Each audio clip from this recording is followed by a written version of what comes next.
श्रोता प्रेमियों, मैं राम सागर शास्त्री आप लोगों के समक्ष रखने जा रहा हूं एक प्रसंग, सरयू नदी की उत्पत्ति और अयोध्या में आगमन। देखिए, एक समय की बात है, भगवान विष्णु का वैकुंठ लोक में सुंदर दरबार लगा हुआ था, जहां वे लक्ष्मी जी के सहित दरबार में बैठे हुए थे कि एक समय वैकुंठ मझारी और बैठे नारायण युत नारी। उसी समय भगवान शंकर माता पार्वती जी के सहित उनका दर्शन करने के लिए दरबार में पहुंचे कि महादेव हरि दर्शन हेता आए ता गिरि सुता समेता। पहले तो उन्होंने विष्णु को प्रणाम किया कि सशंख चक्रम सकरीट कुंडलम सपीत वस्त्रम सरसीरुहेक्षणम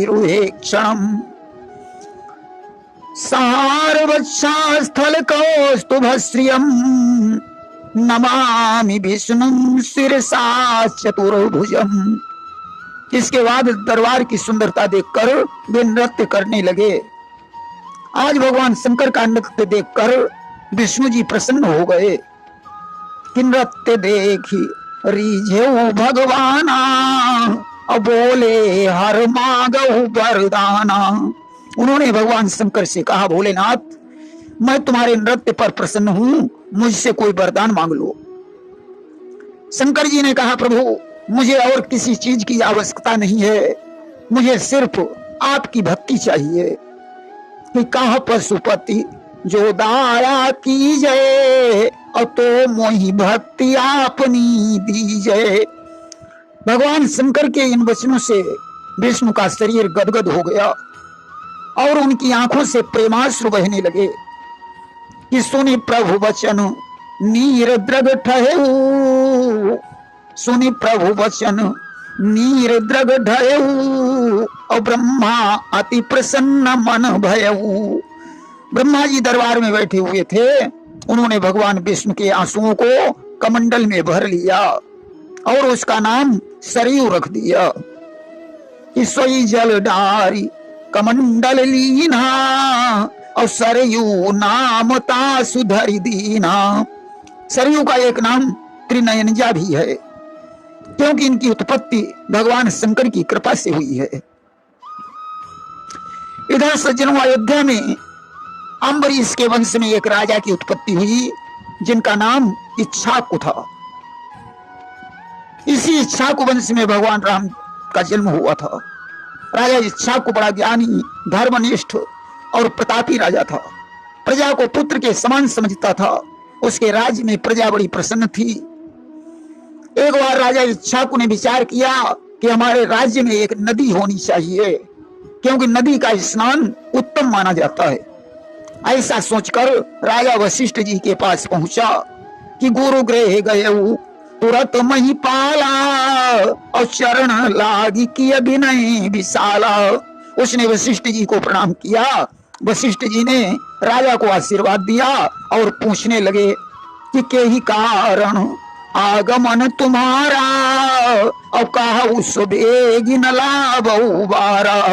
कहिए महाराज इक्ष्वाकु, आप किस लिए आए हैं? राजा ने कहा, विप्रदेव, हमारी ऐसी कामना है कि मेरे राज्य में एक पवित्र नदी होनी चाहिए जिसमें स्नान करके मुझे और मेरी प्रजा को प्रसन्नता प्राप्त हो। वशिष्ठ जी के आश्रम में कामधेनु गाय की पुत्री नंदिनी रहती थी। आज वशिष्ठ जी ने नंदिनी से पूछा, बेटी, तुम बताओ, क्या स्वर्ग में कोई नदी है? नंदिनी ने कहा, हाँ महाराज, स्वर्ग में एक नदी है जिसकी उत्पत्ति भगवान शंकर की कृपा से विष्णु के आंसुओं से हुई है। वह नदी ब्रह्मा जी के कमंडल में है। आप ब्रह्मा जी से मांग कर उस नदी को प्राप्त कर सकते हैं। वशिष्ठ जी ने आज ब्रह्मलोक को प्रस्थान कर दिया। देखा ब्रह्मा जी ध्यानावस्था में बैठे हैं। वशिष्ठ जी ने उनका ध्यान भंग नहीं किया, बल्कि वहीं बैठकर इंतजार करने लगे। धीरे धीरे 9000 वर्ष बीत गए, तब ब्रह्मा जी की समाधि खुली। आज उन्होंने देखा वशिष्ठ जी सामने बैठे हुए हैं। कि सुत बिलो की विधि हृदय लगाए, और कहा तात के ही कारण आए। आज अपने पुत्र को देखकर वशिष्ठ जी ने हृदय से लगा लिया और पूछने लगे, कहो पुत्र किस लिए आए हो? वशिष्ठ ने कहा, पिताजी मैंने सुना है आपके कमंडल में सरयू नदी है। ब्रह्मा ने कहा, पुत्र तुम्हें सरयू के बारे में कैसे पता चला? वशिष्ठ जी ने कहा, पिताजी यह रहस्य मुझे नंदिनी ने बताया है। राजा इक्ष्वाकु की ऐसी कामना है कि मेरे राज्य में एक नदी होनी चाहिए, इसलिए आप सरयू को प्रदान करने की कृपा करें। आज ब्रह्मा ने कमंडल को उलट दिया, वह जल जाकर सुमेरु पर्वत पर रुक गया। वशिष्ठ जी ने ब्रह्मा की प्रार्थना की, पिताजी अब मुझे क्या करना चाहिए? ब्रह्मा ने कहा, पुत्र अब ऐसा करो, देवराज इंद्र के पास जाकर ऐरावत हाथी ले आओ, जो अपने दांतों से पर्वत को खंडित कर देगा और जल पृथ्वी पर बहने लगेगा। अब तो वशिष्ठ जी इंद्र के पास पहुंचे। इंद्र ने ऐरावत हाथी भेज दिया। ऐरावत ने अपने दांतों से पर्वत को खंडित कर दिया, जिससे जल पृथ्वी पर बहने लगा। अब तो आगे आगे वशिष्ठ जी और पीछे पीछे सरयू नदी है। चलते चलते मान सरोवर पड़ गया और वह जल मान सरोवर में मिल गया। अब तो वशिष्ठ जी ने भगवान विष्णु की तपस्या की। विष्णु जी प्रकट हो गए। वशिष्ठ जी ने कहा, प्रभु अब मैं मान सरोवर से सरयू को कैसे बाहर निकालूं? विष्णु ने कहा, तुम अपने मस्तक से मान सरोवर के जल को उछालो, उछालने से सरयू बाहर निकल आएंगी। और तब वशिष्ठ जल जाई हिलोरा और निकसी चली सरयू पर जोरा। तब वशिष्ठ ने अपने मस्तक से जल को उछाला, सरयू बाहर निकली और वशिष्ठ जी के पीछे पीछे चल पड़ी। और गिरिपुर ग्राम धाम करी पावन, बही अवधपुर आई सुहावन। इस प्रकार गांव नगर पर्वत धाम आदि को पवित्र करती हुई सरयू नदी अयोध्या में आकर बहने लगी।